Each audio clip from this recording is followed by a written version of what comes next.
You ask Tiger to solve. This deals with linear equations with one unknown. The final result is x equals 7 over 2. Let's solve it step by step. Simplify the expression. Expand the parentheses. Multiply the coefficients. Simplify the arithmetic. Group like terms.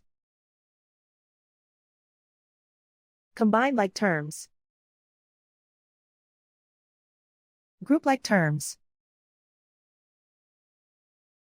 Simplify the arithmetic. Group all x terms on the left side of the equation. Subtract 18x from both sides. Group like terms.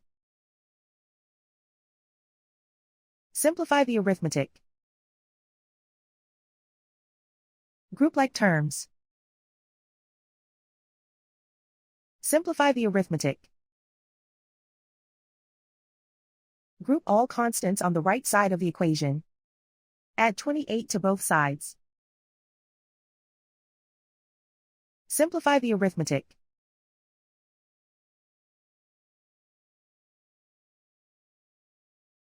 Isolate the x. Divide both sides by 2. Simplify the fraction.